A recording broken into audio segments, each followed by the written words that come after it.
Public Library. Amy and her staff of 6 manage 513 computers, 300 of which are available to customers as fully functional computer workstations. So take it away, Amy. You're being recorded. Thank you. You are doing a wonderful job, and I will say so on my evaluation. Can y'all hear me? Yes. It's my delight to be with you here today. Howard County Library finds open source software to be perfectly at home within the library profession, where access to information is free and unrestricted. I'm going to start with an assumption, and that assumption is that you will use an open source solution. In other words, I'm not going to convince you that open source is a good thing to use. That's happened all day. The best way to truly get what the open source world is to read a book called The Cathedral and the Bazaar by Eric Raymond, or to watch a movie called Revolution OS. Have any of you done either? You now have a homework assignment if you haven't. How I explain it quickly, like to my mom, is that it's actually best said in my Computers and Library article, which I was flattered was chosen for publication. Open source software is designed and maintained by a community of users. Open source software includes free distribution of the source code and is technology neutral. If you have not read my Computers and Library article, my mom has copies. She'll mail you one. Just let me know. My handout, which is in the binder thingy that you got, lists all the software that we use at Howard County Library. But to summarize, we have 300 customer computers which run entirely open source solutions, except for Adobe Reader, which is free but not open source. About 70% of my staff machines are running open source. They also have Adobe Reader. The remaining staff, unfortunately, are on a proprietary operating system because our current integrated library system uses client-server technology. Our marketing department is Mac. We are in the midst of a migration to Koha Zoom. We are enjoying the freedom to design staff and customer interfaces exactly as we like, and we're exhilarated by the direct access to our database. We will be entirely open source except for our marketing department in September, except for Adobe Reader, again. They asked me to talk about project planning, and what I'm going to tell you is that the project planning is identical to what you do now. The decisions should be focused on your customers, and the goal is to control costs while delivering a reliable and solid, while professional service. The best steps in project management for any IT project are, in my opinion, to be transparent, to share information readily, to be honest, and at times to be self-effacing in order to put others at ease. When you do deploy, I forgot about my damn PowerPoint, sorry. See, I got all nervous. You guys are scaring me. Here we are, 6 libraries, 5 million CERCs. I'm supposed to tell you that. Anybody a public librarian? That's very good. For those of you that aren't, I didn't know that when I wasn't a public librarian. What's going to happen when you leave here and deploy an open source solution is you're going to create emotional turmoil. And you're going to say, well, it can't be that bad, Amy, come on. But you do. And those of you that work with me in this room know it. Beth is laughing. An open source deployment, it's going to result in changing how you approach things. With open source software, you don't buy anything. You get the software for free. And if you want, you can pay for expertise and know-how, or you can use it and not ask anybody for anything. With open source software, you aren't told what you can't do. And you can do anything you want. And if everyone in this room is honest, it's easier to be told what to do and what not to do than to have the freedom to do whatever you want. With an open source product, some buttons are in different places. This can be catastrophic for people. Sometimes you have to click 2 times to do something that in other applications you only click once. Often, you may only have to click once to do something that in another application would require 3 clicks, but people don't remember that. Finally, and related to my clicking example, the instant things do not work in an open source software deployment, people get agitated. When reporting a browser shut down on Firefox, I had a customer tell me with a straight face that he had never had a machine running XP shut down on him, ever. Today I'm going to talk with you about the dirty underside of what I do all day. In doing so, I'm going to do some things that might make you uncomfortable. I'm going to make a few generalizations. Hopefully they'll mostly be at my expense and you won't be offended. And I'm going to talk a little bit about myself, and I think I'm interesting, but I don't think most people do, so that might be suffering for some of you. These are the 3 discomfort points we're going to talk about. We all think we're information professionals, and therefore we must know it all. We often say, it's always been that way. Others just don't understand. my favorite, it's a bad idea. It's going to fail. This little guy, you can see it. Beth found these. Beth should stand up. Beth is one of my colleagues. This little guy has a little thing on the bottom that says, I'm know-it-all man. So this is, we must know it all. Many a day, my husband, I answer calls and says, Amy, what do you want for dinner? And let me explain that when I met Tom 12 years ago, this March, I had a refrigerator full of Chinese takeout, Lender's bagels, feta cheese, lots of wine, and tater tots. So at any rate, Tom asked me this question several times a week. And for about the first 3 years, I would suggest something, and he would say, well, I don't have the ingredients for that.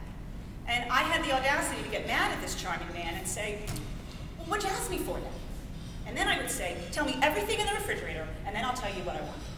And he would say, well, that seems like a stupid idea. Why don't you just tell me what you want, and I'll listen to that, and I'll think about what I have, and we'll talk together and figure out what you need.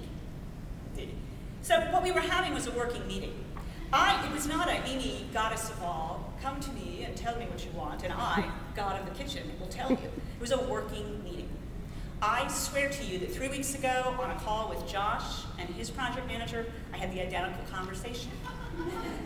Not about tater tots, but we have item types in our Horizon catalog. We have one called Book ROM, which is books and CD-ROMs, and we have another one called TA, which is toys and audio cassettes. And they share, all four of these share the same circulation rules. The reason that they're two different ones, no one knows. And the reason that they're two is because they were added to the collection at different times. And so we started talking about what is an item type. Well, an item type, blah, blah, blah, I'm not a technical person, controls the circulation rules. And so someone said, well, let's just have a category for circs for 21 days, circs for 7 days. And I said, great idea. And Deborah, Josh's right-hand man, said, well, if we do that, it's going to mean we have to change this. And I literally said to Deborah, tell me everything I can do now, and then I'll tell you what I want. Now, how many people think that's a good use of Deborah's time? Exactly. So she does work for me, I sign the checks, and I could say to her, tell me everything your web application can do right now, and then I will pick what I want. But it is a better idea to sit down with Deborah and talk about, I think we want this. What would this look like?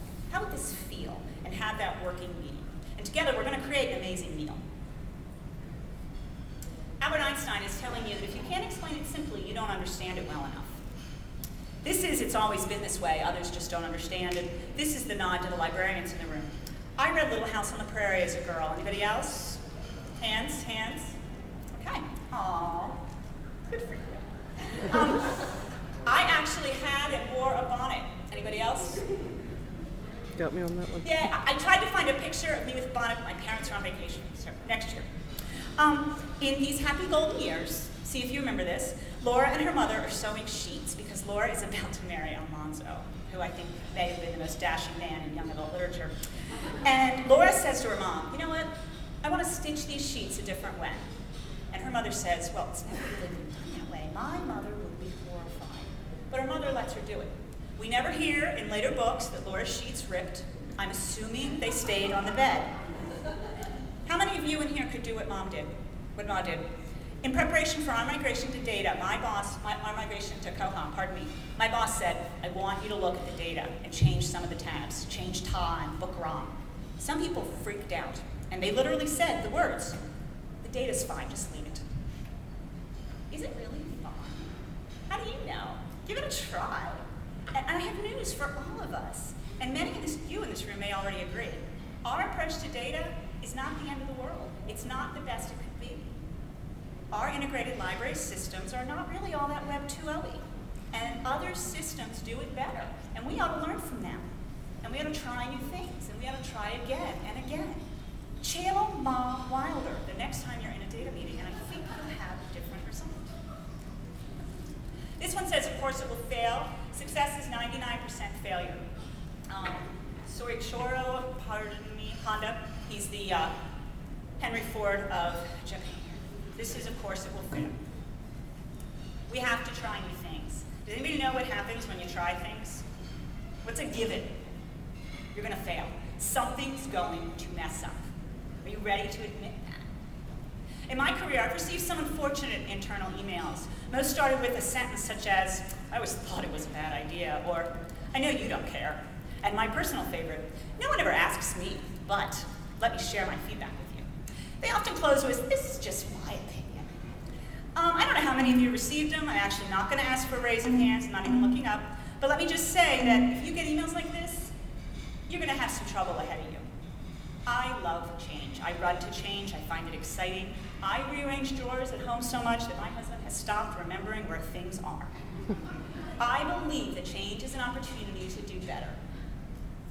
And telling you this leaves me open to the response, so you just change for the sake of it. And you can leave here thinking that I don't believe that. I think any change that I have done has brought about good. But the more important thing here is that sometimes when I make a change, it's a big dud. I have other ways of saying that, but we're in polite company. And we have to admit that mistake and fix it. And you have to give your staff room to make mistakes and fix them. So yes, something I'm going to do is going to fail. And someday, I hope that others in the profession won't be smug about it, and they'll say, I'm really glad you tried. Then again, no one ever asks me. So I believe that the library profession can learn from the open source community. And I also think that as you do that, your work's not going to change that much. You're going to talk about servers and data sets and response time. Some people are going to spend meetings pretending to know much more than they do. Others are going to say nothing and then complain after the fact. And a few are going to use sarcasm to distract from tension. Who would do that? Who would be sarcastic? In all sincerity, we as library professionals are perfectly able to do the technical work required to deploy an open source solution. We know what we want. We know what our customers want. The real tough work required to deploy open source is the human side. We have to change. Are you ready? I hope you are, because change is already happening. Google and Amazon and Wikipedia are out there. They are great communicators, wonderful databasers, and as a result, information experts. We can and should learn from them. We can and should bring to the open source world and to the internet the talents, the expertise, and the skills of everyone in this room. It's time to meet our future partners in the information management delivery. Our partners are open source contributors, and the place to meet is the open source community. These are all products that I invite you to go home tonight and download on your computer. Firefox, OpenOffice, Wikipedia, give it a look, and Fine-Tune, which Beth just tuned me into. Give it a try. I encourage each of you to consider using an open source product. Change your word processing, change your web browser. If you haven't already done it, take another step and change how you upload to reference. The next time you answer a question, say, who was Claire Booth Luce's first husband? Add the answer to Wikipedia, and maybe add your library's logo underneath it. Incidentally, he's not in Wikipedia. I think you'll be amazed at what the open source world can do. You can start with us. This is our website. It's also on my handout that's in the binder thingamajiggy. And you can download Ubuntu, and I promise you, you'll never look back. Thank you.